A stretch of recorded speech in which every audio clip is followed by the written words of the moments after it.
Let me thank Trigger, who hails from Montego Bay, for the rendition of our national anthem. She's a baker. I'll perhaps tell you more about her a little later on. I'm Fae Ellington, and it is indeed an honor and a privilege and pleasure to be hosting this event.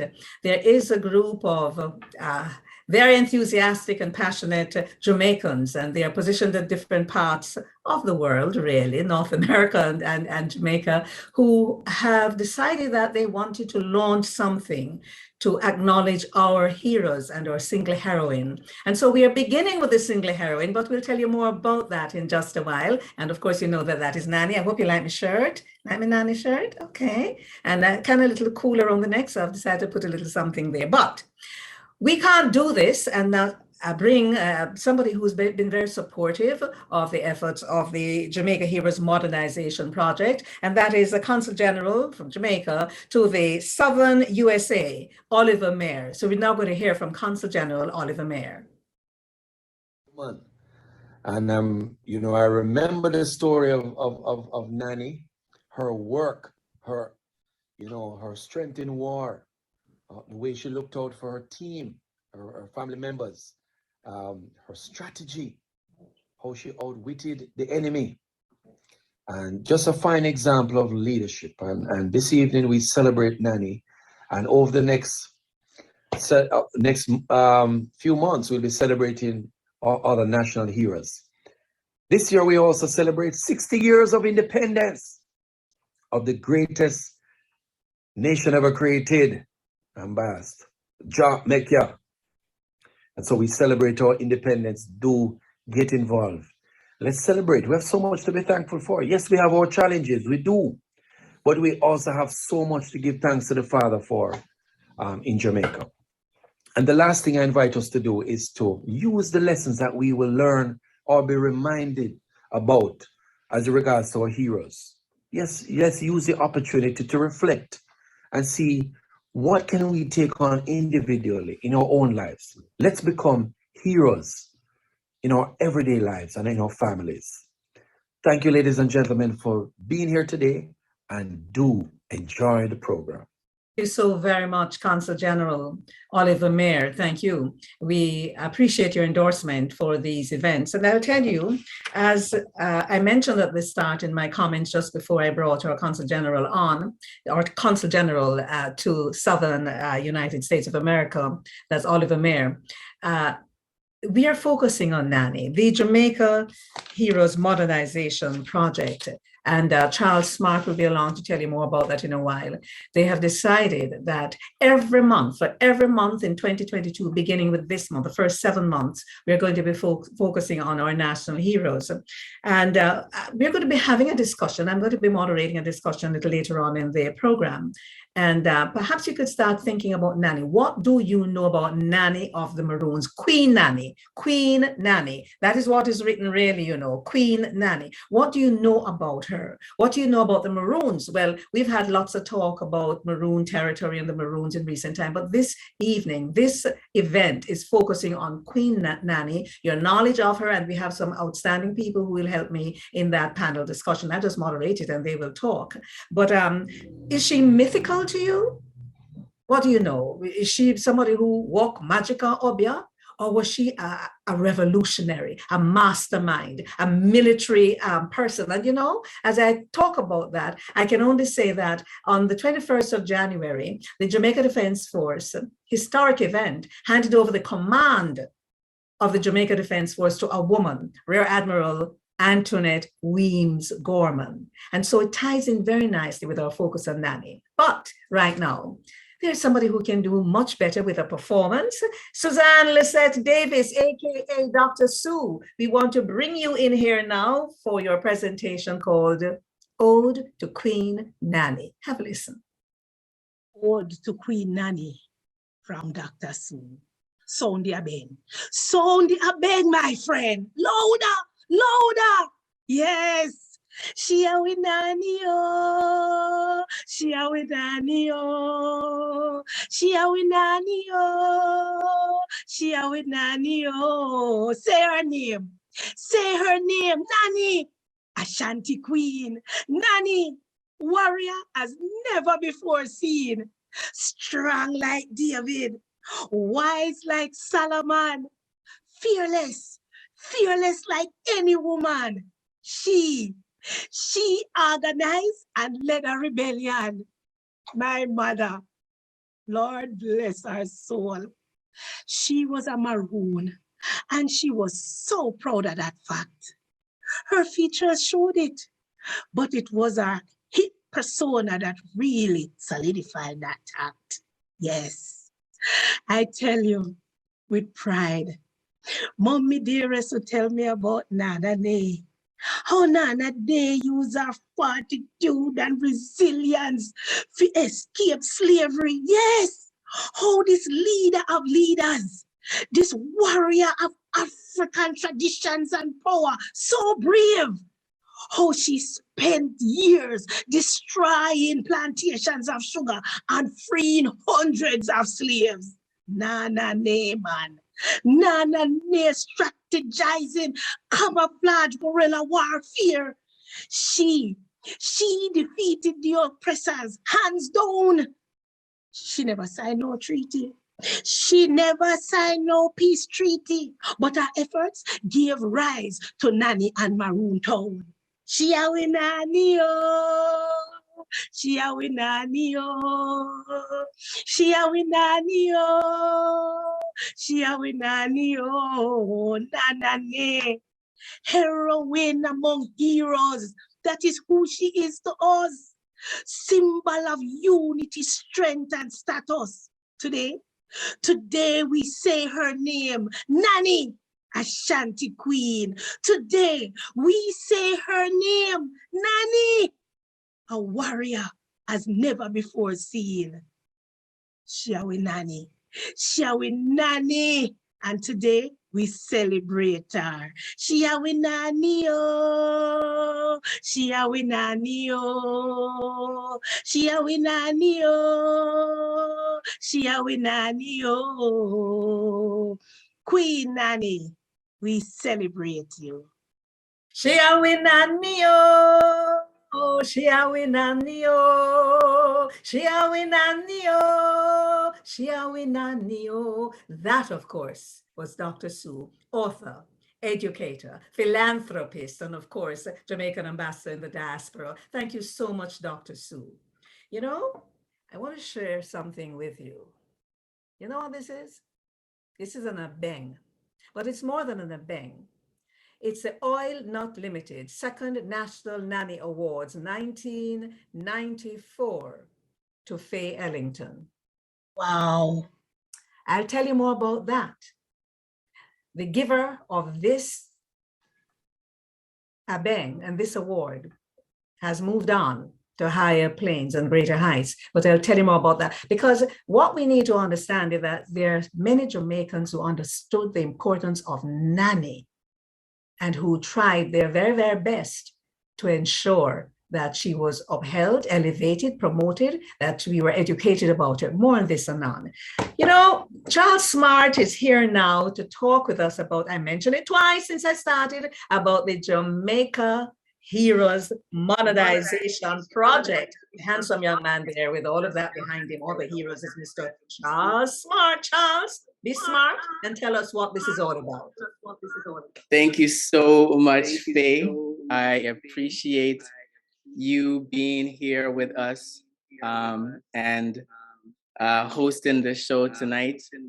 We're here celebrating our heroes. You know, without them, we don't have our independence. Without them, we don't have an emancipation. And this project that we've taken on, the Jamaica Heroes Modernized Project, is about celebrating them. It's about acknowledging them and really taking the work that they've done and putting it out to the world in a way that everybody can know about the heroes, and also modernizing the way that they are being portrayed to the rest of the world. And so the Jamaica Heroes Modernized Project is about modernizing them in 5 ways. We are taking the heroes and we're telling their stories through film, which is a 10-episode film series that we're creating that's going to immerse everyone into the story of the heroes, but not just the story of the heroes, but also Jamaican culture and how their lives and through time we have come to the country that we love so much. And so that 10 episode series, each episode will be focused on one of the heroes. And then we're going to also talk about other heroes or other individuals, icons who should be recognized, or we think, have done things to be recognized in the same manner as the heroes have. And so we're going to be telling those stories about Louise Bennett and Bob Marley. And to let people know that heroism is not dead. It's not something of the past. It's something that is still alive today. And all of us can play a part in doing that. Then we have music. We're going to be creating original music, singing about the heroes, in addition to the fine art paintings that we've created, the images of our heroes we've taken those black and white sketches, and we've taken those black and white photographs and transformed them into fine art paintings. And you can see the images of those paintings behind me here. And of course, our next generation, right? We want to make sure that this history is not lost. We want to make sure those stories live on way past our time. And so our current generation are consumed with the internet and Instagram and Facebook. And we want to make sure that our content is placed in a way that is accessible to them, not only accessible to them, but also aggregated and placed in one place.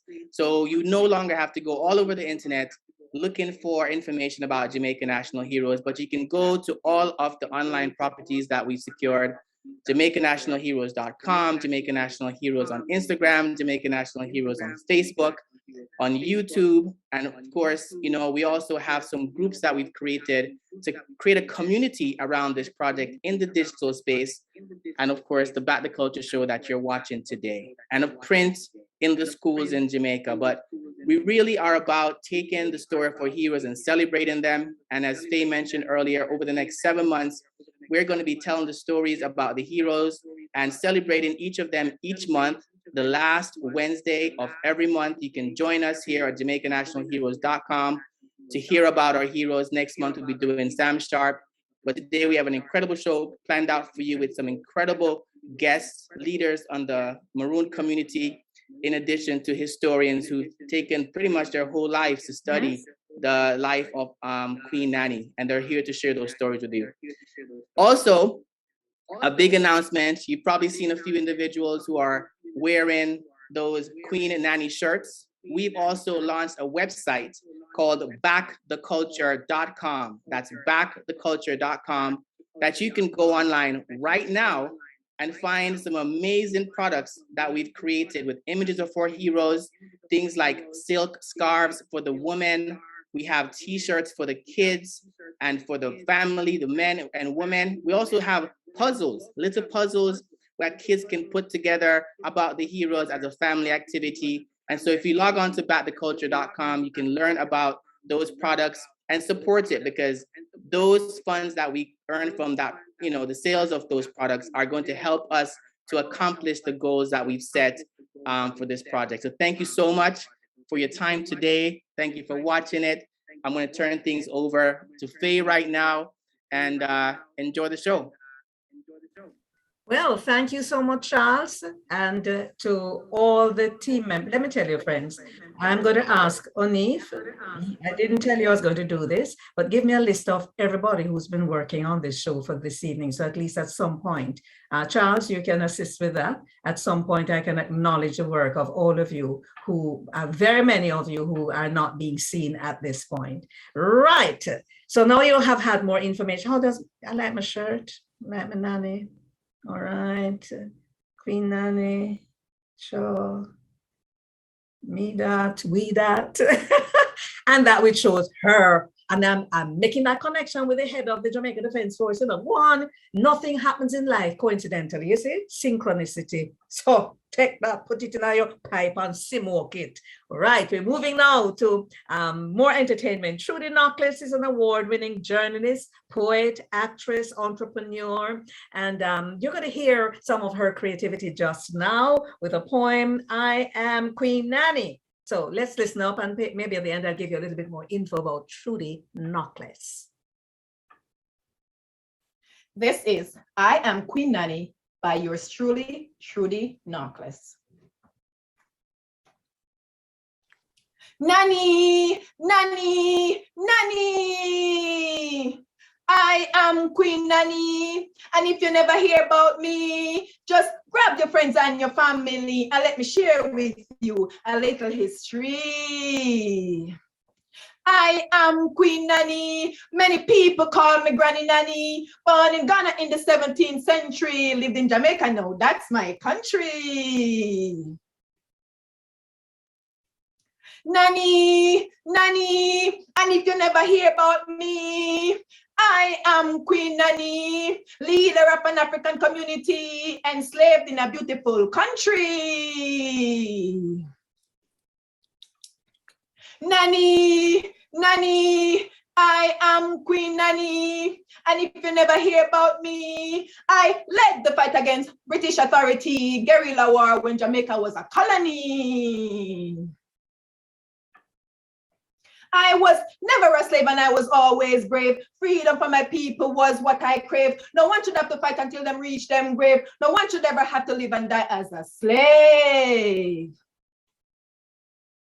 But Nanny, Nanny, I can still hear my people calling me, just like they did when we were fighting to be free. That's why my face is now on money. Only female national hero in Jamaica's history.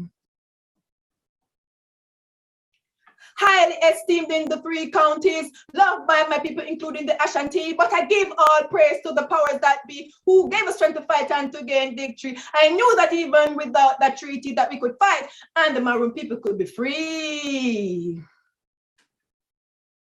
We were tired of being treated with hostility. We who were known as the Coromantee, we fought our way out of slavery. Yes, many may marvel at our bravery. But Nanny, Nanny, I am Queen Nanny, and if you never hear about me, do not let it be known, just go and learn your history. Do not let it be known, just go and learn your history. Your history.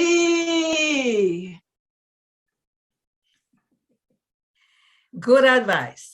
Excellent advice. Don't let it be known. Go and learn your history. It is critical. Go and learn your history. Thank you, Trudy Knockless. And what Trudy does, she also hosts an online show, Conversations with Trudy.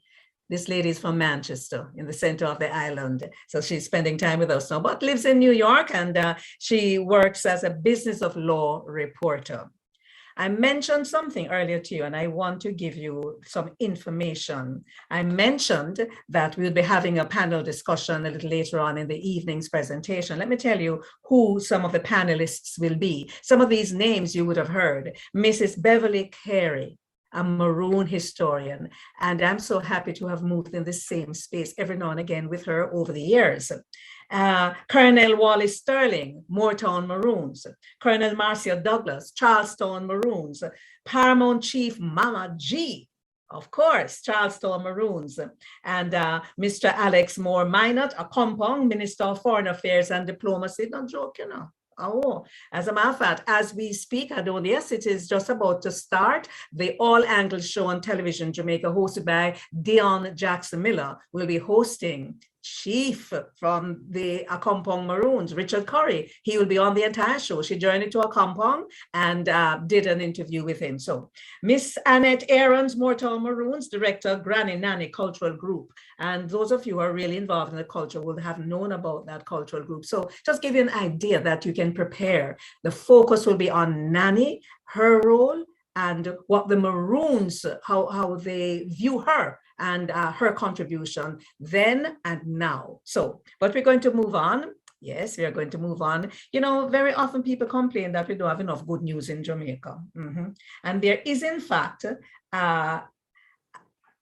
someone's who've been working on putting out these very uplifting stories about Jamaica and things to do with Jamaica. I've had the pleasure of knowing these people for a while. Good News Jamaica. Judith Hyatt is the Human Experience Director of Good News Jamaica Communications. She's just so passionate and supportive with clients in identifying and mapping out their business goals into sustainable and successful outcomes. And we're going to hear now about what Good News Jamaica is all about. And is Charles Hyatt, the son of the great late Charles Hyatt a part of this? Hello, Miss Judith. Let's hear from you.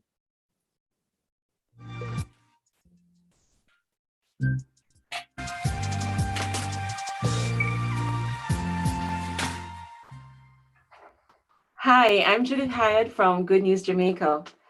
Good News Jamaica is so delighted to partner with Back the Culture in celebrating Nanny. And in true Good News Jamaica style, we too have some phenomenal women that we want to highlight during this time. So let's take a look at who our three women are. So let's talk about Sarah Messier. Following several rounds of assessment and evaluation, Jamaica's 23-year-old Sarah Messier is one of 50 women who made it to the Formula One women racing final round. And this is from a total of 10,000 aspirants. Wow. The final of the competition will be held on March 2nd and 3rd in the United Kingdom. You do not want to miss that, guys. Sarah was also nominated for Female Motorsport Athlete of the Year in 2021. And this is the Gleaner RJR Sports Foundation Awards. Our two hidden gems that we wanted to highlight are Sophia Sterling and Winsome Gibbs. Now, Sophia Sterling is a 29-year-old farmer, and she farms out in Rocky Point in Clarendon. Sophia does not fit your typical picture of a farmer. In fact, she has been faced with several discouragement, not only from her peers, but from other members of the society who believe that she needs to be doing something else with her time. But this young woman loves farming. And in fact, she continues to farm, not just for herself, but she's also teaching other youths within the community the art of farming, and she's loving it. She's also an aspiring journalist and an author. Phenomenal woman indeed. We celebrate Sophia. We celebrate her in not listening to the naysayers, but instead doing what it is that she found in her heart to do, and she's doing it well. Winsome Gibbs is another hidden gem that we met up with. Winsome is a senior insurance executive at Massey United Insurance Company. And recently, Winsome has embarked on a passion of hers, and this is a passion of painting. So she's now not only an insurance executive, but she's also an artist.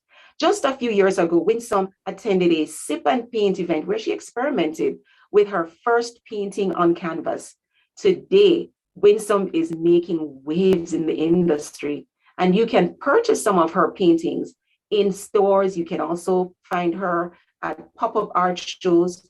Also, you can find her painting on her notebooks that is available on Amazon, and also her painting, which is on tote bags. So in whatever style you like art, she has a way for you to not just have it on your wall, but also to wear it and to use it. Now you can check out Winsome's work on G-Zone Artistry, and that is her Instagram handle. Winsome indeed is a testimony that if you have a passion, then you must put in the work to achieve it. Now, if you thought those news items were amazing, please, why don't you continue to check us out on goodnewsjamaica.com for more amazing content about Jamaica and Jamaicans globally 24/7. Also, please check us out on YouTube, that is Good News Jamaica TV, where you can find amazing and inspiring interviews that we have done. And you can also check us out on Instagram and also Facebook. You can go there, you can like, you can share, and you can subscribe. Thank you so much. Walk good.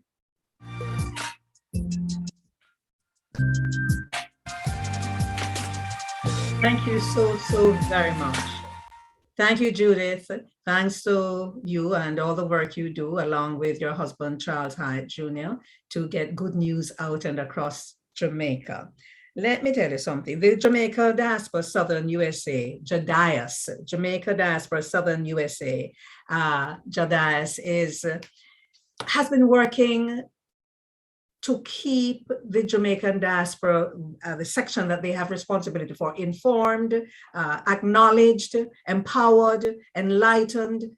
And I have the honor and privilege of co-hosting a function with them in Florida. And this was in November. So let me just ask us to join Dr. Rosemary Lewis from the JADIAS. So let's join the diaspora to hear what Dr. Rose Lewis has to say. Yes, sometimes these things happen. So we're trying to find Dr. Rose Lewis. There are a number of things that we're doing from a number of places. I want to thank Earl Moxham, an outstanding reporter who has joined and is watching what is happening here. And Earl, I don't know if you'll be able to pull anything out and highlight in any of your programs that you will have to come. All right, so we're just getting that sorted. All right. All right, so we won't go to Dr. Rosemary Lewis at this time. All right, so let us now move to,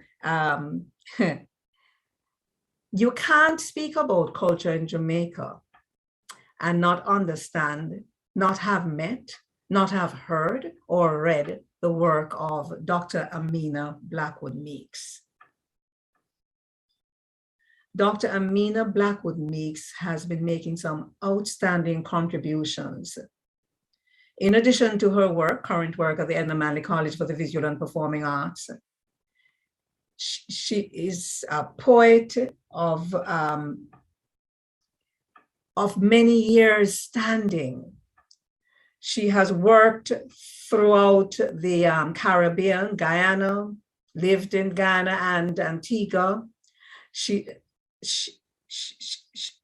has traveled extensively across the globe for storytelling. And so Onif, what do you want me, you're telling me something, Onif, but it coincided with what I was saying.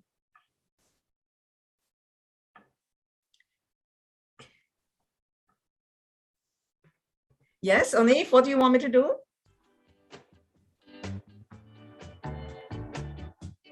Oh my, you want to do the discussion segment now?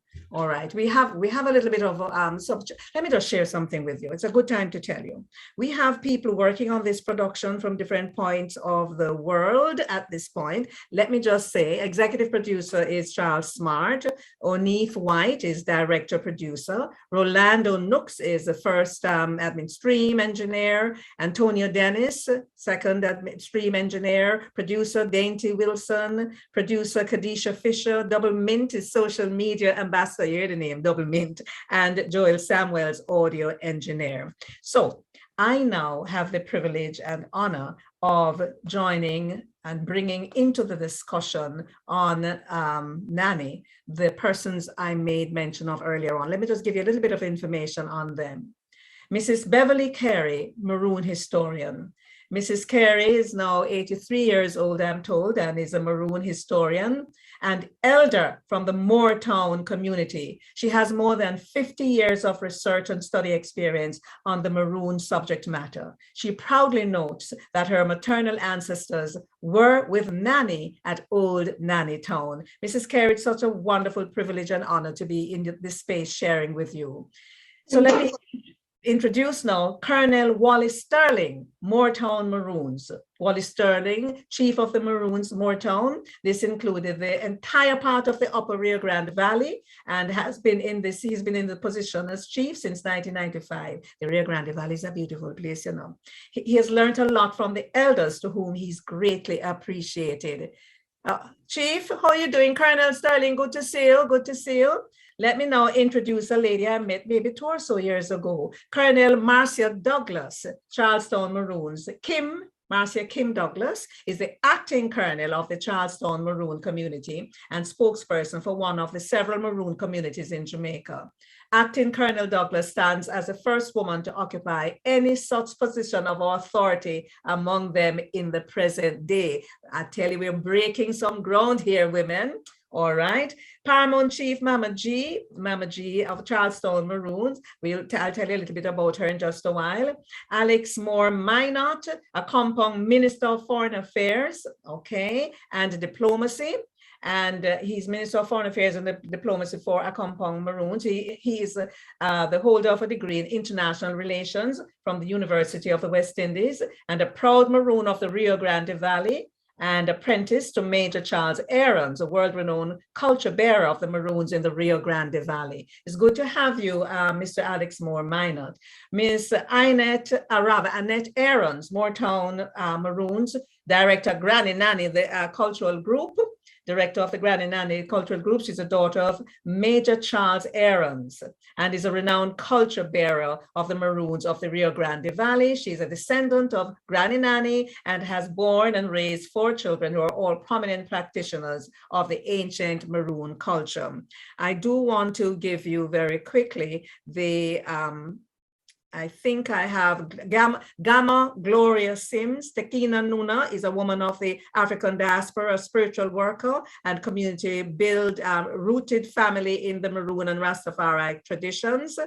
And as Gamma, Gloria continues to pursue her ultimate vision. She sees the restoration of the family as a must. Ladies and gentlemen, it's an honor, privilege, and pleasure to be sharing this space with you. I want to, poems have been written about Nanny. Research papers have been done on Nanny. Songs have been done about Nanny. And of course, we have Nanny, Queen Nanny of the Maroons, national hero. And that is an honor that was bestowed on her March 31, 1982. I think I want to begin with the elder woman in this group at this time, Mrs. Carey, to just put Queen Nanny in context for us based on your research over these many years and your lived experience. Could you unmute your mic, please? Great. Yes, go ahead. Go ahead. Yes, Nanny, we think, came, we don't know exactly when she came, but she arrived sometime between 1690 and say 1720 into Port Antonio. She was destined for one of the Rio Grande estates, Foxes River, Berrydale area, where the Foxes River comes off the mountain into the Rio Grande. But her ship was shipwrecked in Port Antonio just by the library, and they were able to escape because of the confusion. They escaped up, we think, Anotta Bay River and over into Berrydale, because the river goes right down into Berrydale. Once she hit Berrydale, even before she gets to Berrydale, she's looking up on the Blue Mountain.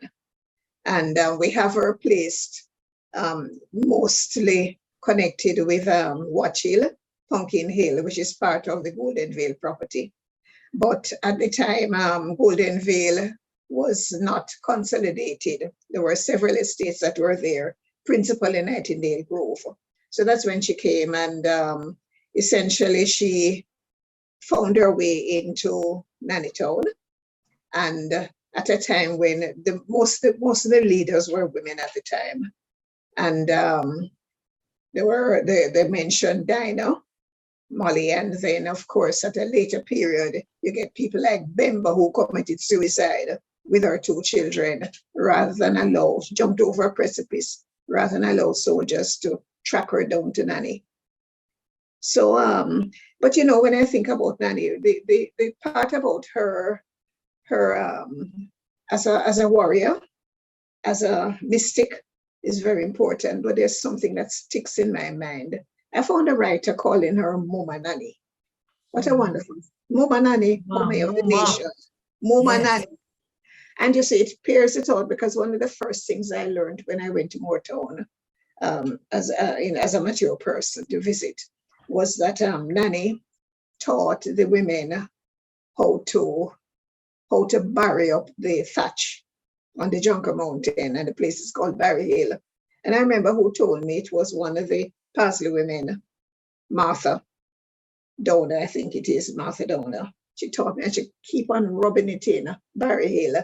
I know you want Nanny teach to bury up, or Nanny bury up the thatch for. In other words, behave yourself. I know you want Nanny love. You know, may have a place in it. Yes. But it's why I think it is important, you see, is because if the Maroon men, the warriors, were there, they would have buried up the thatch. When Nannytown was overturned about 1731, Nanny took up the picnic and the women, and she dashed away, went over the Junker Mountain, because there are 2 mountains, you know, Blue Mountain on one side and Junker Mountain. Junker Mountain is bare and full of rock, more or less a cockpit, except it's not a cockpit.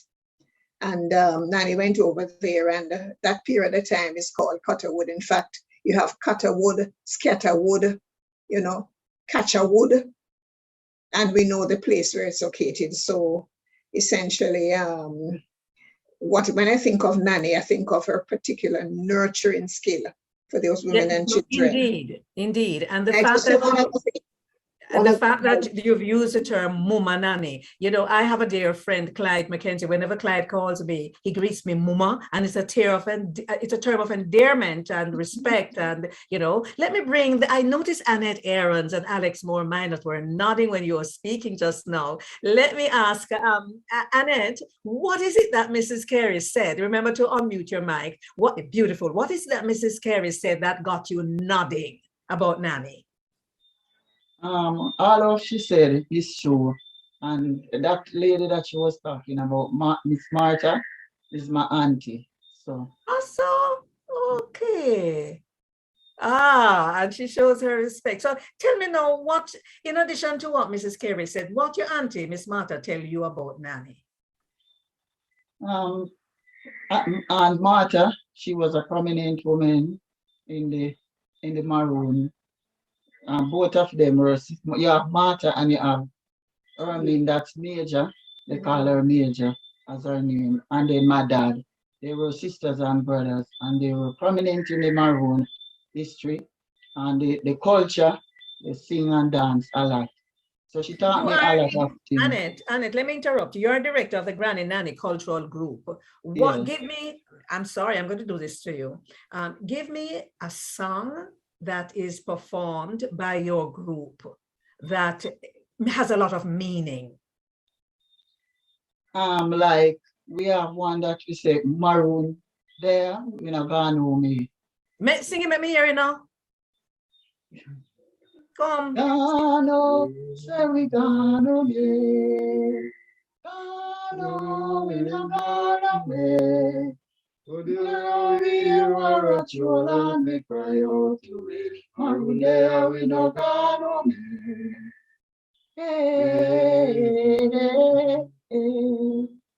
Oh, this is so rich. Here are a troll and we cry out to me. Maroon there, we no gone away. Maroon there, we not gone away. No there, we not gone away. Alex, you left a compound now as a foreign affairs minister, and you reach up, catch up side of Annette, you know, even though we know you come from Rio Grande Valley.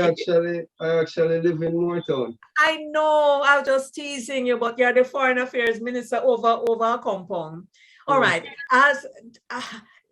So we've heard from Mrs. Carey about the role of women, Maroon, and women leaders after Nanny and during that time. What is your understanding of Nanny's contribution to the history of the Maroon community across the length and breadth of Jamaica? Well, I think that single-handedly, maybe the greatest contribution that Nanny would have made was to bring the abeng, right? The use of the abeng as a technology, right? So this enabled long distance communication, something that the British did not have at the time. Stop, Alex. There are people from all over Jamaica and all over outside of Jamaica in the diaspora and beyond the diaspora. What is the abeng? So you lift up yours. Mine is just a replica made out of wood, but you have the real abeng. You cannot speak about the abeng and not explain from what it is made, and then you have to go blow it. You better have good lungs to blow it in that tonight. No, I am not the blower of the abeng. You can't blow it. But I given Mr. Smart a video with the actual abeng blower. Okay, but what is it made from, please, so people understand? Horn. It's a cow's horn.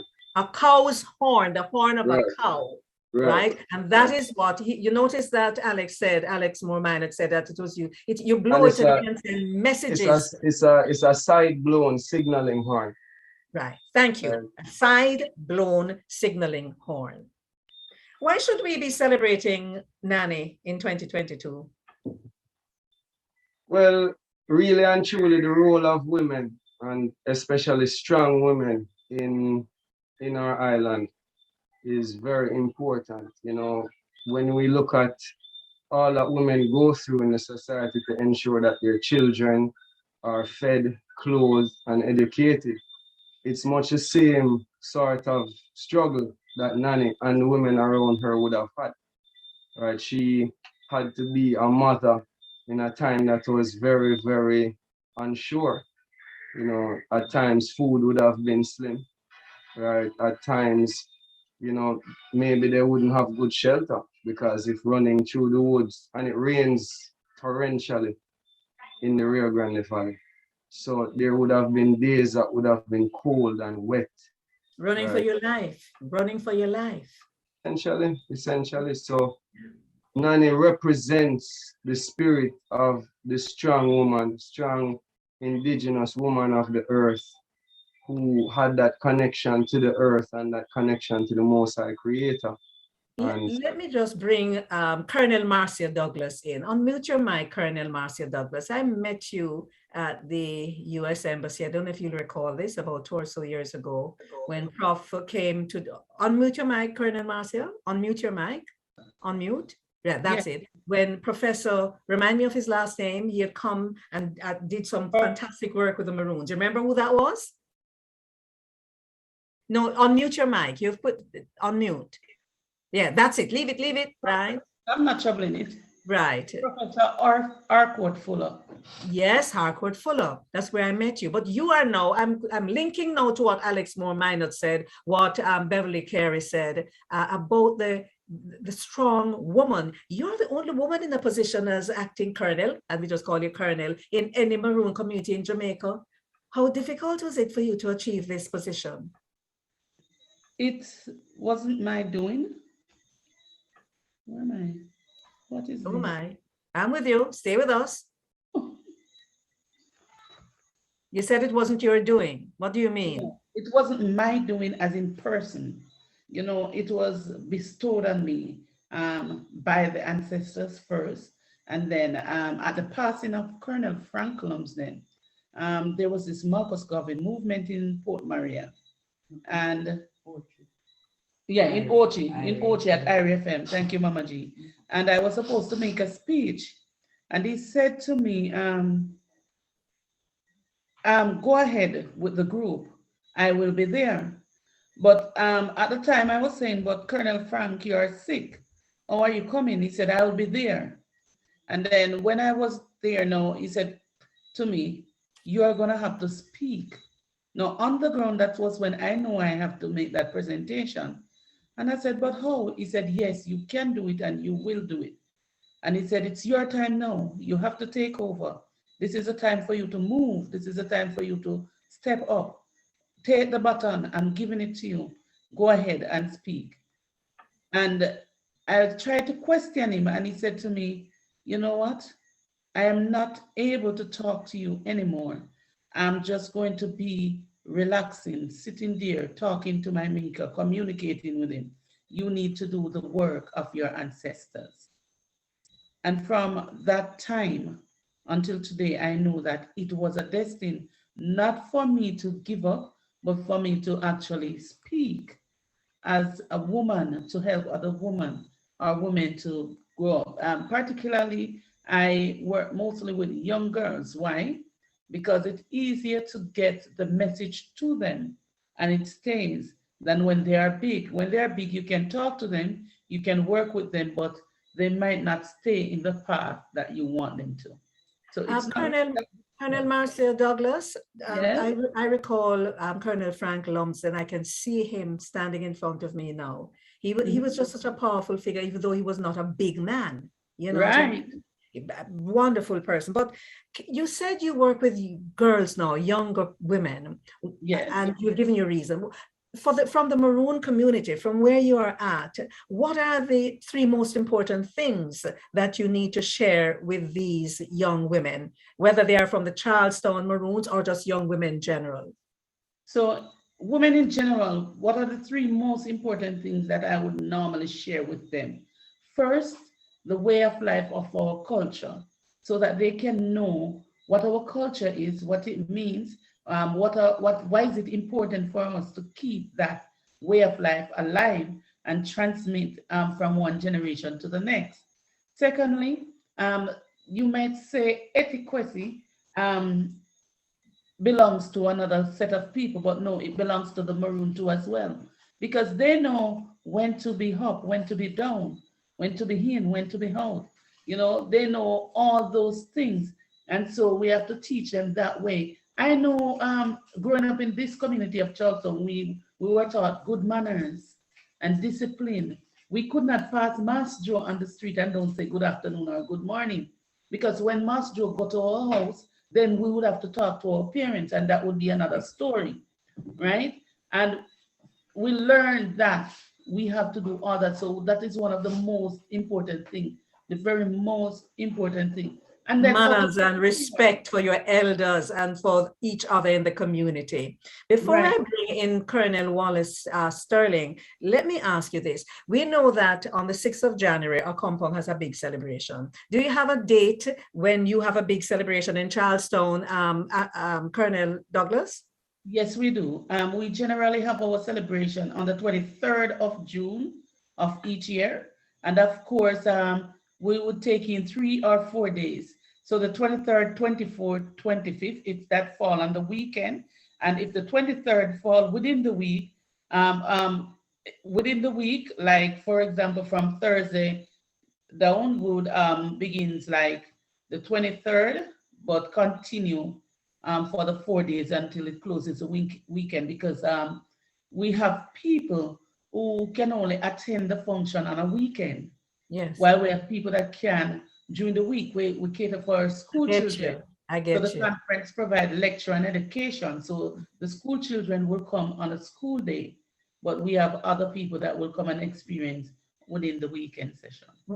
For the school children, when they come, can you give me one of the questions that they're always asking? What is the most popular question? They always ask who are the Maroons and where they are. Ah, okay. Colonel Wallace Sterling, could I ask you to unmute? Yes, your mic is unmuted. It's an honor and a privilege and a pleasure of sharing with you, sir. Thank you for joining us in this discussion. You're hearing me, sir? I am hearing you loud and clear. Wonderful. Sir, when you think of Nanny of the Maroons, so much has been said, but from your perspective as an elder in the community and well, we don't have some of the others that I grew up around who were the colonels at the time. They have gone on, but you are here. What is it that Nanny represents to you? First of all, let me say, good evening to everyone and this panel this evening. And I should say, you know, a big welcome, a big akwaba to everyone. And then at the end, I'm still gonna tell you Medasi. But anyway, you asked me a question. Hang on a moment. Let's deal with that. What does akwaba mean? Welcome. Welcome. And what at the end you said? I said at the end, I'm gonna tell you Medasi. I'm gonna tell you thank you. Medasi. Then we now have to learn. Yeah. So welcome is akwaba. And I know some akwaba drummers. I know some akwaba drummers, yeah. And then Medasi. Yeah. Okay, thank you so much. Okay. So you asked about what Nanny means. First of all, I choose to categorize her in 4 different ways, right? Yes. The one person. First of all, she was the priestess for the Maroon community. And I mean, from a spiritual point of view, she was the one who would intercede with, you know, communicate with the ancestors, communicate with Itwan Yankee Pong. Yes. And she was basically the chieftainess. From a military point of view, she was responsible for whatsoever take place in the community, whatever the training of the warriors to go out and to fight. Hence, you have places like, you know, the Asafu Yard or the Asafu Ground or the Asafu House, whatever term you choose to call it. It's basically the meeting place. It's basically the training ground for the warriors. And as a woman, you know, she was responsible for that. Yeah. Then basically, she was the queen. She was the one who, if you have to come to the community to deal with somebody as the head, then she's the one. If you were allowed to see her, that's the first thing anyway. And if you couldn't just barge in and tell yourself that you want to speak to Nanny and then, you know, everything is like that. Mm-hmm. So all in all, we refer to her as our mother. So we refer to herself as Granny Nanny Yo-Yo because she was the mother of us all. Never mind, it is a difficult thing. You know what I mean? Persons might claim that they are direct descendants of Granny Nanny. And that is not something that I claim, neither would I even encourage anybody to say, because in terms of genealogy, it's difficult for anybody to prove that. But one thing we can say, you know, we are all Granny Nanny Yo-Yo because she was the mother for us all. It's just like somebody would say, I am a Jew, I'm a Israeli. But the person could jolly well be, but does that person really related to Jacob or to Abraham? That person was basically a part of it, right? Yes. So as such, you know, you become, you know, what part of the flock. So we So see just Nanny. let me recap something here. You said priestess, queen, mother, Granny Nanny, Yo-Yo. What was a Yo-Yo? And What chief, does that and mean? chief. Yo-Yo mean that we are children of Granny Nanny. Huh? That's what. So I'll refer to myself as Granny Nanny Yo-Yo, or I refer to myself as Yenkunkunu Pikibo, meaning that Yenkunkunu is the word that our foreparents used to describe themselves. It is an Akan word, and it actually means people who are self-reliant, people who depend on themselves for their own survival. I watch your back, you watch my back. Indeed. Things are held in common. And so that's how they used to live before they came to this side of the world. You know, I love the idea of the Asufu yard. That is such a critical space, the Asufu yard. Thank you for raising that. I want to just bring in, if you'll allow me at this time, because there's just so much that we need to do. There is a lady sitting there, and I want to, Paramount Chief Mama G. Paramount Chief Mama G, Charlestown Maroons. How are you? Audio. Audio. Shall I tell you that audio with that lilt is just so different, and it is maroon. I can identify with it. So tell me about your headdress. One of my creation. It stands out. It stands out. Mama G, lots of people, well, let me bring it on to Paramount Chief Mama G. How did you get that title, and what does it mean in the Maroon community?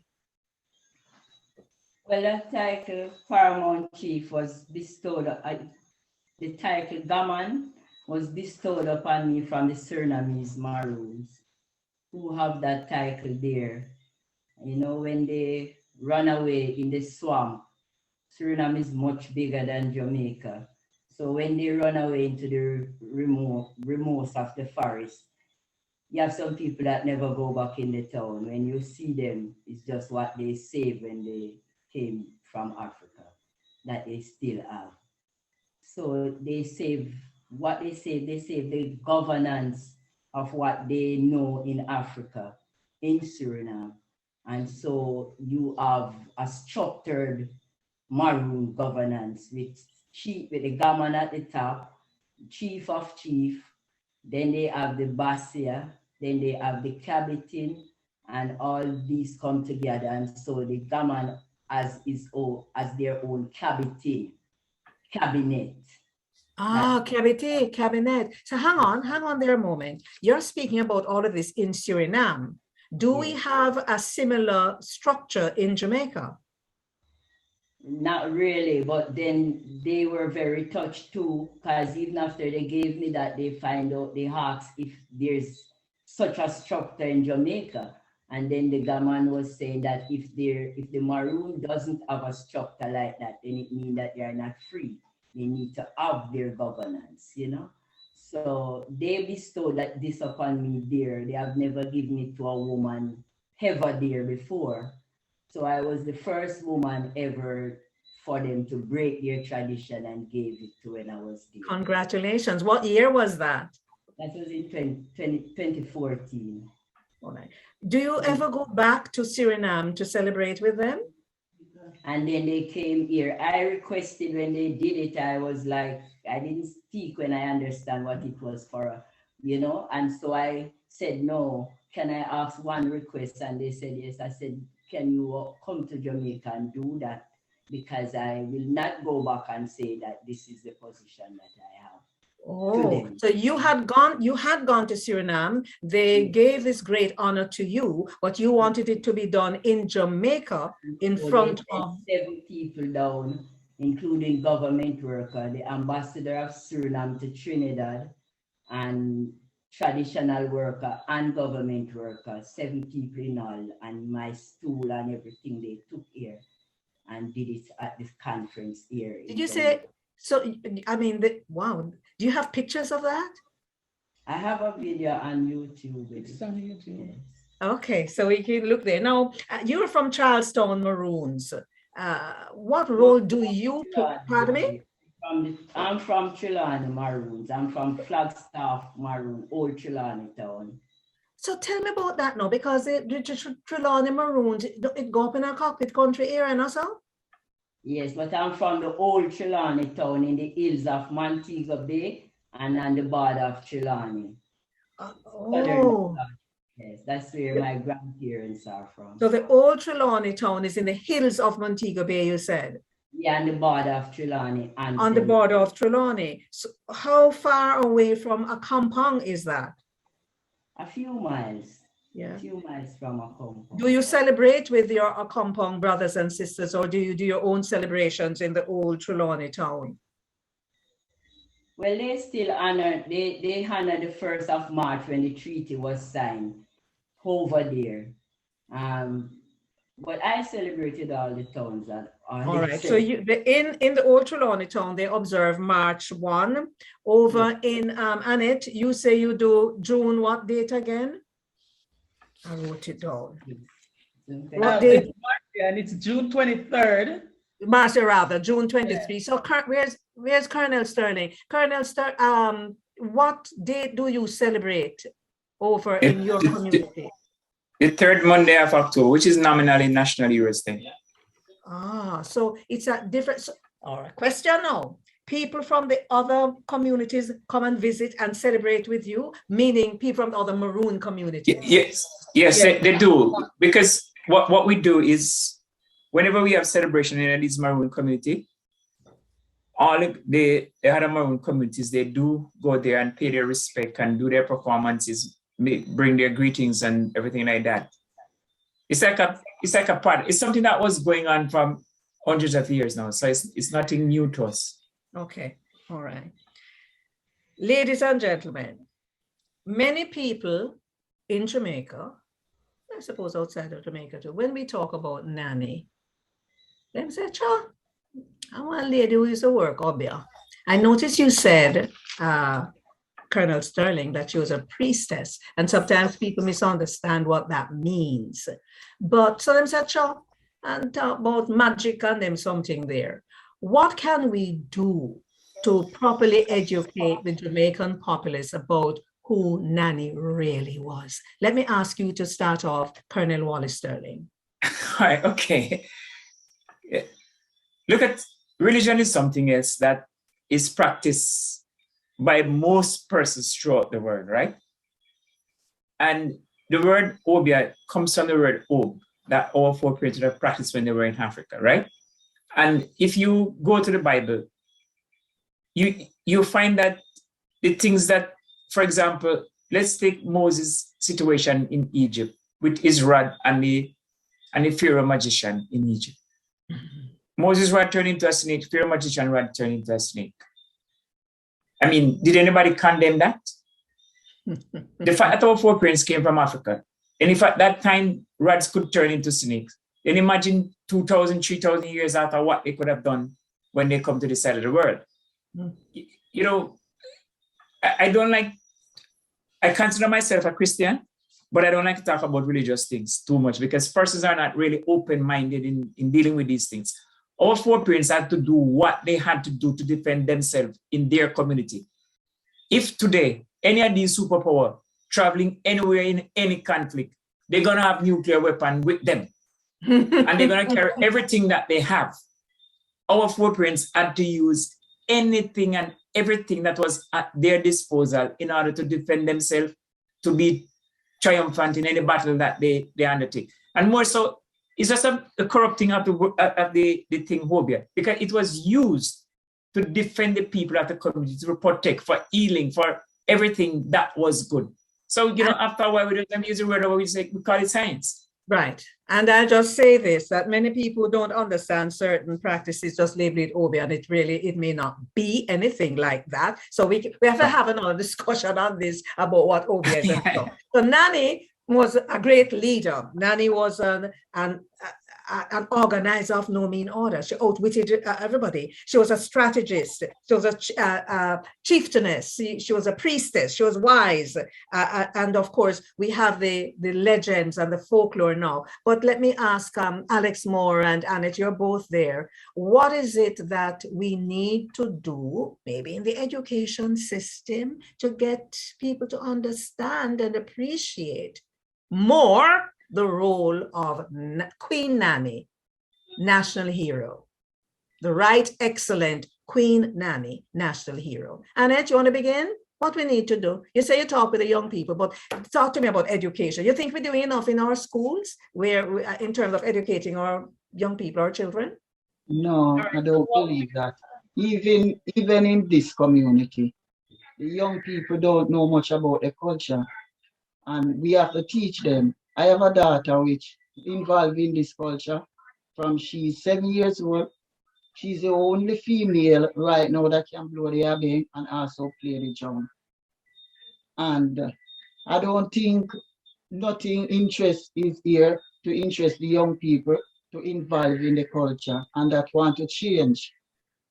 But how do you change that? How do we change that? Mrs. Carey, how do we change that? Mrs. Beverly Carey, turn your right. What can we do to get young people interested and want you to know, want you to understand? Well, let me start. Did Nanny exist? Here's our patent. To Nanny, Negro woman, and her people reside in North. She really existed. By patent, we mean her grant of land. Two of them. This is it with the plan of the land. That's Moortown, Lower Moortown, and this is the older one. It's their 1741. So she really existed, and so that's the first thing we need to dispel, that she never existed. We need to, and so that information needs to be perhaps put in our books.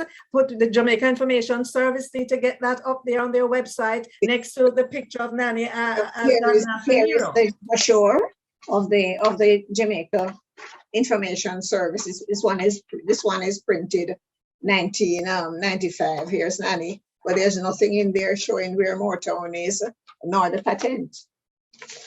No, that needs to be addressed. So even if you don't quote the whole thing, you know, you could show it and have an explanatory thing that shows that it was granted to the Negro woman Nanny and her people residing with her. And this is when she's up in the cutwood. So you see all of the various instruments that are used for teaching has to have the facts in it. Because May I ask you to just pause a moment. Annette, did you know, have you ever seen the patent, Annette? Yes, I do. Alex Moore Minot, have you ever seen the patent? Definitely. Okay, Colonel Marcia Douglas, you've seen it? Yes, Pardon me? Yes, I have. You have. And Colonel Wallace Sterling and Mama G, you both have seen this patent. Yes. Yeah, this is We important. all know that it exists, yeah. Pardon me? I said we all know of its existence and we have seen it You from know of time the to time. existence. You know of it, but have you ever seen it? Yes, I said that we all know and see it. So Mrs. Pardon me?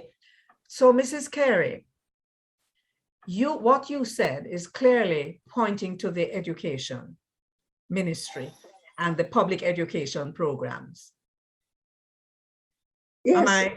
Yeah. Yes, it is correct. And also you have to be able to teach that the Africans had a very good society, a better society than the one that was established in Jamaica, which was a slave society. You know, strong cultural, and I mean, magic, I don't call any of it magic at all, you know, because the Maroons believe that spirit beings are always around, you know, and they represent ancestors. And if you want to look at it in terms of science and physics, you might say energy. There's Indeed. nothing to be afraid of, you see, because in many of the Maroons could transmutate, is that the word? Change their form, disappear. And it's some of the legends. And my mother, who taught me some of this, was a very skeptical person about ancient Maroons who in Moortown, who were dissatisfied with what young people are doing, like we do today, what the world. And those people would express their displeasure by telling you they're going to fly away. And there were people that would be seen there who actually flew away. There's like a dog who just went in the air until it became a speck. My mother would say, when Auntie Missy flew away, disappeared, my mother would say, as a grown woman, but me not believe that. Chop, she must have lost in the bush. But don't tell them around because they know she disappeared. And then come back. No, she didn't come back. She disappeared. She went back. I mean, she disappeared. Early Maroons, the Nanny came from a particular group of people who were great mystical people. You would call them great religious people. And when she came, she learned a lot more when she came here.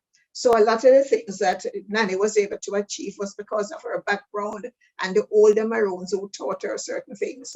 One of the first things that happened when they came here, as some say that the Africans sent them to rescue the enslaved population. And that when she came here, there were 3 sisters of them.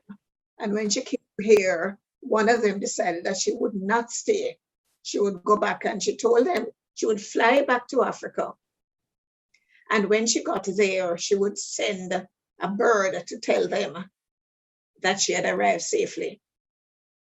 So and I don't look at this as strange, because nowadays that physics has developed and you get different new theories, tells you about how energy can take its form, like how you can have ice and when it melts you get water. You know, it's a change in the form of the same material. Yeah. So I accept that there's an interrelationship between the ancestral spirits and the Maroons. There was this woman that was at Scotsall, to be very quick, many years ago, 1995. Scotsall in St. Mary. St. Mary. And when I got there for the celebration, she was sitting squat on the ground, and she had some broomweed, and she was sweeping it around herself. So I was very interested in this, and I asked one of the people escorting me, what was this? I'd never seen it happen before. And they said, look, she's sweeping the ground to sweep your spirit. And Maroons believe everybody has a spirit that is with them. It's part of their driving force. They also, I think as Miss Lou said, walk good, so that good duppy walk with you. Duppy walk with you. There is a spirit. There is a spirit that is with us. That's what we believe, each of them. And so she did not want her spirit to have a disagreement with your spirit at their particular level, Yes, which yes. is the unseen world. Yes, You know, it's Listen. quite a complex thing. It's nothing to be afraid of.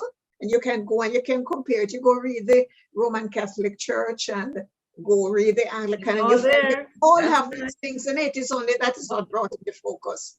So we hold on to what we have. We have our African Maroon tradition, and we hold on to it because it's proved very helpful to us. Thank you so very much. Ladies and gentlemen, let me thank you for participating in this very important discussion.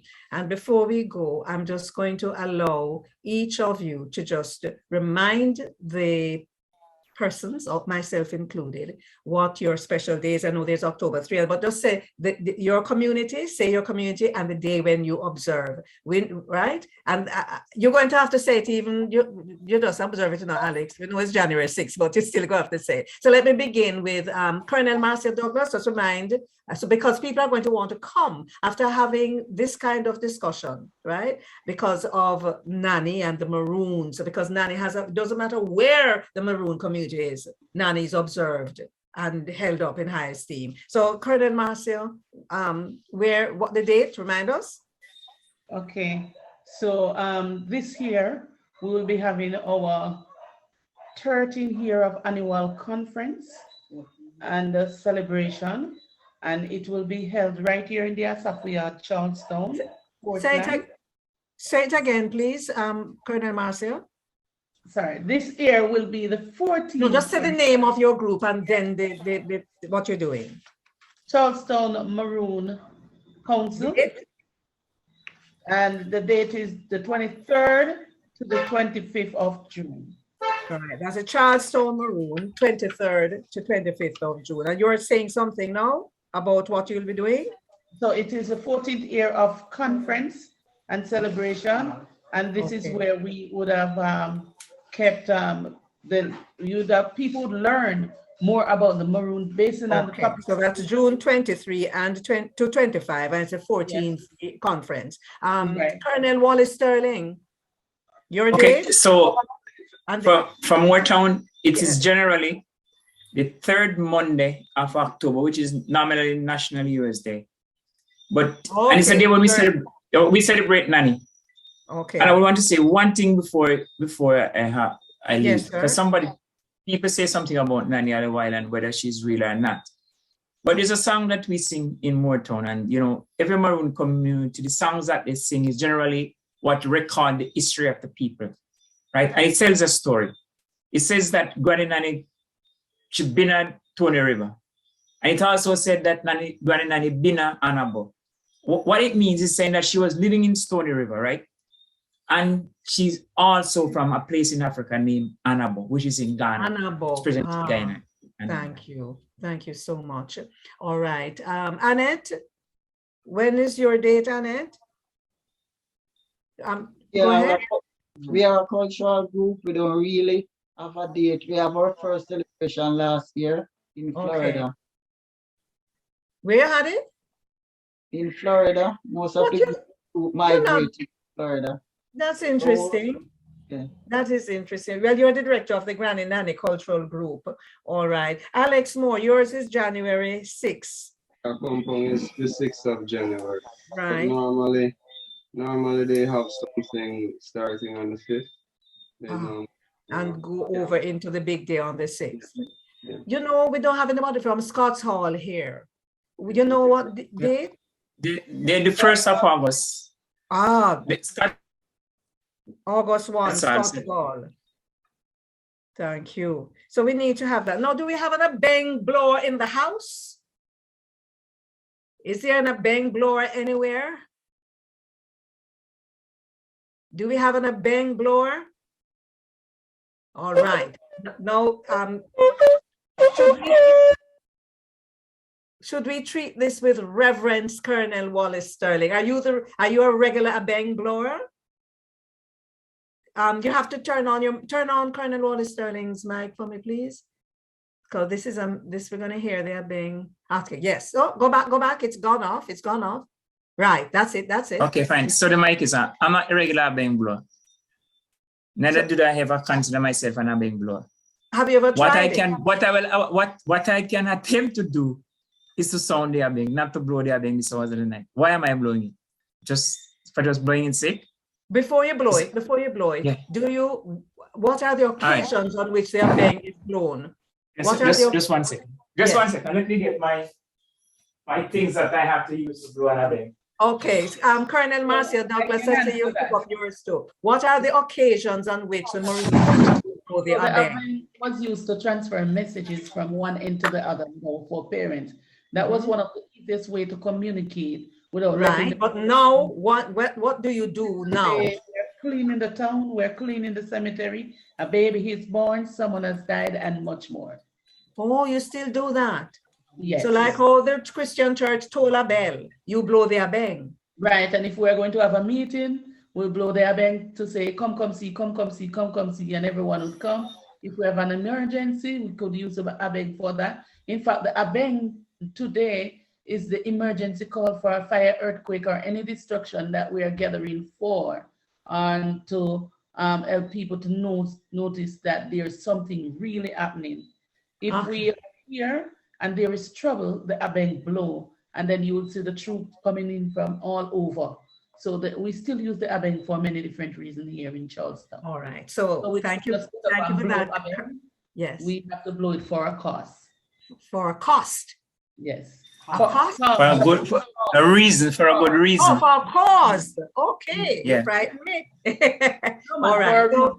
this is let me just say to Mama G, thank you so very much. We are very honored and privileged to be in your company, that you were so honored by the Maroons in Suriname, because it's a big honor that they bestowed on you, and that you have shared it with us in terms of, you have told us how it came about. You know, we thank you for the role that you continue to play. Respect, ma'am. So to close off this panel discussion now, we're going to have Colonel Wallace sound the abeng. I'm not blowing any abeng. I'm gonna sound it.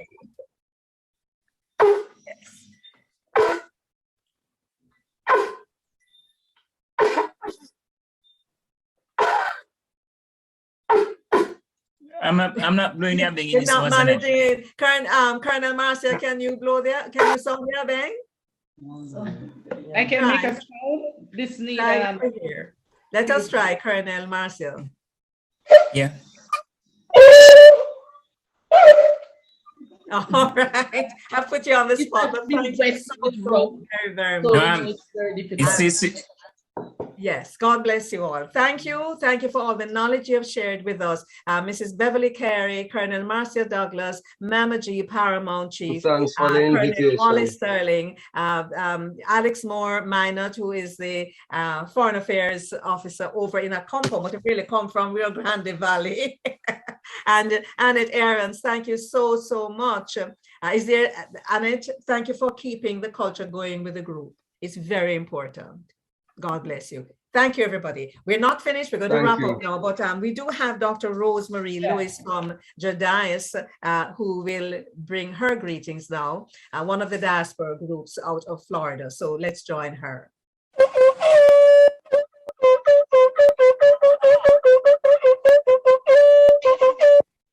And we have the abeng blowing. Okay. Dr. My Rose. fellow Jamaicans and friends of Jamaicans, good evening. I am Dr. Rosemary Adamson Lewis, President of the Jamaica Diaspora, Southern USA, Jedias. This nonprofit organization was founded by Dr. Alan Cunningham, the Global Jamaica Diaspora representative for the 13 southern states. Jedias applauds this phenomenal design of the Jamaica Heroes modernized. Without the resilience and tenacity of our national heroes, there wouldn't be a diaspora that is so vibrant. We are exemplifying the teachings, values, and legacy that these heroes have planted and have left for us to continue to grow. It is then with great pride that Jedias joins with the Jamaica Heroes Modernized to help create the synergy that will empower our people far and wide to bring awareness to the role we play in keeping our history rich and true. It is no wonder that in August of this year, we will proudly celebrate our Diamond Jubilee, Jamaica's 60th year of independence. For the month of January, we salute and celebrate Queen Nanny of the Maroons, who fought so selflessly for equality and who invigorated women to make their rightful places in society. Jedias is one of the conduits through which information will be imparted to strongly amplify the intention of modernizing the heroes. Our mission is to empower the Jamaican diaspora as change agents for the development of Jamaica and to motivate our youth to contribute to an environment by maximizing their potential, knowledge, and networks. Jedias will help you to connect with other organizations within the community. We will help you to think positively and to provide the right entities that will assist you in networking, building relationships, domestic and abroad. Jedias represents the voice of those who need support as Jamaicans living abroad, how to navigate through the system. We are here to help, so please reach out to us. Our website is www.jedias.org. This website will give you all the information that you will need to keep in touch with us and to be a part of this historical movement. May God bless you. Again, I am Dr. Rosemary Adamson Lewis, President of the Jamaica Diaspora, Southern USA, Jadias. We look forward to hearing from you.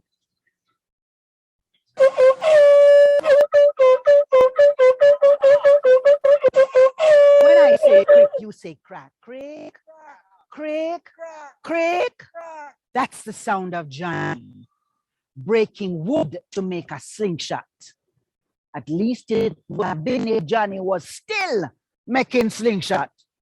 You see, back in the day, Johnny was the best slingshot maker in the whole village. Crick! He would find the right tree. Crick! The right branch in that tree. Crick! The right crook in that branch. Crick! Attach the leather just right and crick! Let fly a stone that never missed. Johnny never missed a bird. Chichibodo! Chichibodo! Summer pea dove! Summer chick and chick! Summer cling cling! And then one day, when Johnny knelt down to pick up his latest conquest, the cling stuck to his hand. And no matter how much Johnny shook, him couldn't get rid of the cling. And then without so much as a beat left in one feather, the cling began to sing. You better carry me home, you better carry me home. My name is Simon Tutu, better carry me home. Well, Johnny not afraid of Duppy. So him just put on him two shoes, them left and right, and walk, go home. Oh, wow. You better strip me now, you better strip me. My name is Simon Tutu, better strip me. Well, Johnny, not afraid of Duppy. So him swing him in a pudding pan of Kananga water and pluck out every feather. You better cook me now, you better cook me. My name is Simon Tutu, better cook me. Well, Johnny not afraid of Duppy, so him cook him with him left hand full of clove and him right hand full of garlic. You better eat me now, you better eat me. My name is Simon Tutu, better eat me. Well, Johnny not afraid of Duppy, and him go through all this trouble already, so him just eat him and wash him down with a bottle of cream soda and 3 green limes. And then Johnny belly starts swell. And Johnny belly swell. And Johnny belly swell till him had to lie down on the ground. And he's down there on the ground in a Johnny belly. Simon Tutu sang a story of the most beautiful bird you ever did see.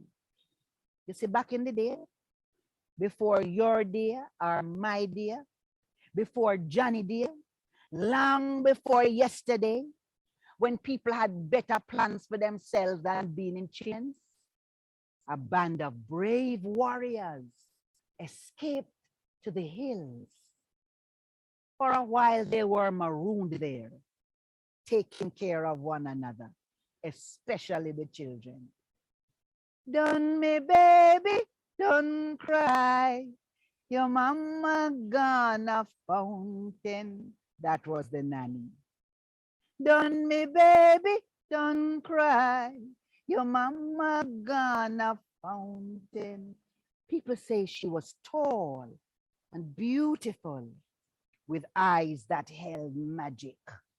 They said not many people could look into those eyes and live because Nanny could change things, change into things. They say at a place where 2 rivers meet, Nanny kept a pot of boiling. She put in oil of this, oil of that, oil for you, oil for me, oil for anybody who tried to thief this pretty little pot. Them say one day, some red coat man. Come to see what the pot can do, what the pretty little pot can do. And when Nanny wasn't looking, they lifted the lid and smelled. And instantly into the pot they fell, because the pot wasn't a pot at all. But nobody can speak what it was and live, and it done with red coat. Is Mr. Brooks did send them. Him was the head red coat, and all who was red coat tail had to do anything with him said. So the next day, him send another group of red coat to see what the pot can do, what the pretty little pot can do, and them screeching up the hill and hide behind the bush. When all of a sudden the bush reach out and grab them, because the bush wasn't a bush at all. It was a ambush. You can imagine now how Mr. Brooks Bex and him same going up the hill himself, him going to bring back Nanny, the pot, the brew, the pick-me, and the red coat, and him gone.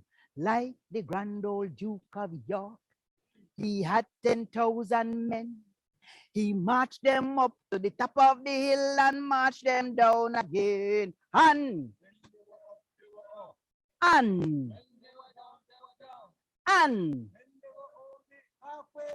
Auntie Mama, oh, we hear a blowing. Auntie Mama, oh, we hear a blowing.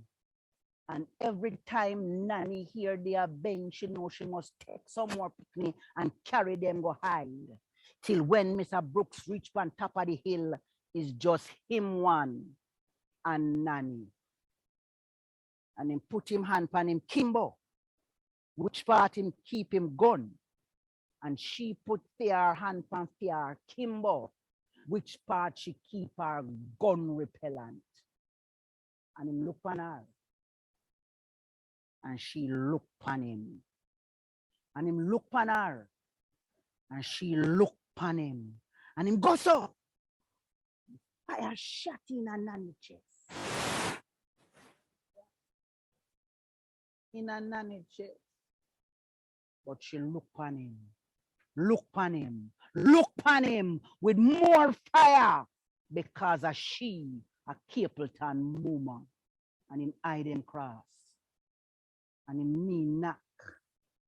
And him start to wobble. Till him drop a gum. Like a ripe breadfruit. Way. Dead a bush. And then she too started to fall over the cliffs. And all the children ran out screaming, Nai! Nana! Nanny! And right there, so Johnny belly pop. And out came Simon Tutu. You better carry me back. You better carry me back. My name is Simon Tutu. Better carry me back. And him grab on pan Johnny leg and start push and pull and push and pull and never stop push and pull until they reach the place where two rivers meet. And in the sunlight, Johnny couldn't tell what colors the feathers were. Were they black or green or gold? Or gold or black or green? Or black and green and gold? And Simon Tutu rose up over the place where two rivers meet, circled it, marked it as sacred. And from that day, Johnny never kill another bird. And one day, him go and find better use for him slingshot. You better carry me back. You better carry me back. My name is Simon Tutu. Better carry me back. You better carry me back. You better carry me back. My name is Simon Tutu. Better Carry me back. Carry me back. Carry me back. I'm certain that you enjoy that. That's Dr. Amina Blackwood Meeks, poet, storyteller who writes her stories. That was her work. You know, she's at the Edna Manley College for the Visual and Performing Arts. And she has lived, as I mentioned earlier on, and worked in Guyana and Antigua, but she's traveled the African continent and or countries on the African continent, working and developing storytelling. She has a program on radio and she has a podcast. It's amazing. That's Dr. Amina Blackwood Meeks. I did show this to you earlier on, and I told you it was given to me, honored, Oil Not Limited, Second National Nanny Awards, 1994, to Fae Ellington. And I told you I would tell you who gave me this. The lady is now dead, but she was a Jamaican poet, novelist, journalist, and activist. And she was active in the struggle for women's rights in Jamaica and the Caribbean, Elaine Thomas. She was actually married to Anthony Gifford, Lord Anthony Gifford. So I just thought I would share that with you. I also want to remind you of the people who made this event possible. If you'll just allow me to speak up and tell you who they are. Let me give you the names: Charles Smart, Oneef White, Rolando Nooks, Antonia Dennis, Dainty Wilson, Kadisha Fisher, Double Mint, and Joel Samuels. We want to thank you all from wherever you are, in New Jersey, in Florida, in Jamaica, wherever you are. We want to thank you for being so dedicated to this project to ensure that we pulled it off. A few little hitches here and there, but hello, these things happen. And before we go, there is an understanding from the team that we never close off our programs without the national pledge. And Oneef White is the person who will now deliver our national pledge. Oneef? Good evening, everyone. I say the national pledge.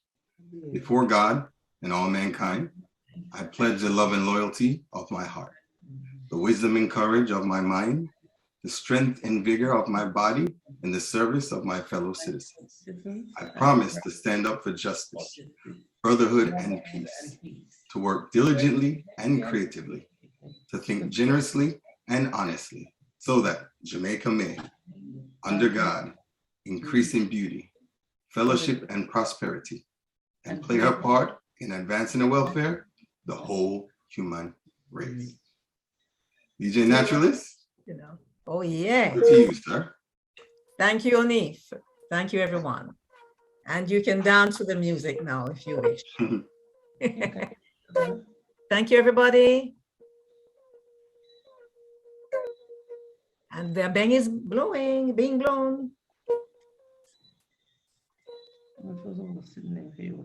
Granny Nanny, come on. Yeah, yeah, yeah, Granny Nanny, come on. Yeah, yeah, yeah, you bring girl, you bring boy. Yeah, yeah, come back to the robbery. Yeah, yeah, you bring girl, you bring boy. Yeah, yeah, Granny Nanny, come on. Yeah, yeah, Granny Nanny, come in. Yeah, yeah, you pop down a boy. Yeah, yeah, you bring girl, you bring boy. Yeah, yeah, Granny Nanny, come on. What a wonderful tribute. Thank you to the entire team. Thank you, Miss Fae Ellington. Great job as always. So I'm going to play 3 songs. Of course, 2 original Maroon songs.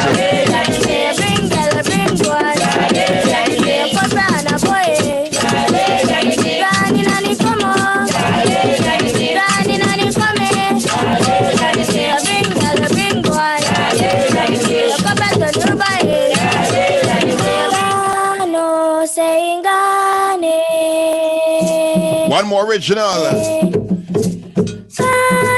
Maroon Daya. We're not gone nowhere. We are fabric of our country. Big up Chief Carey.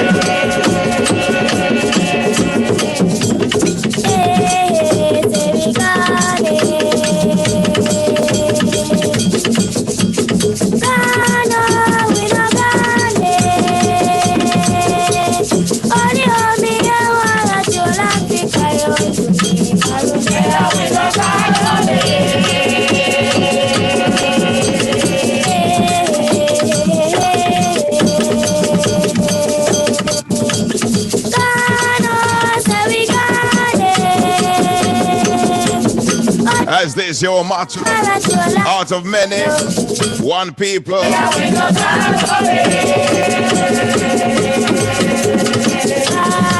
So whether you're maroon or not a maroon, we have one focus, and then it's to move forward together as one country.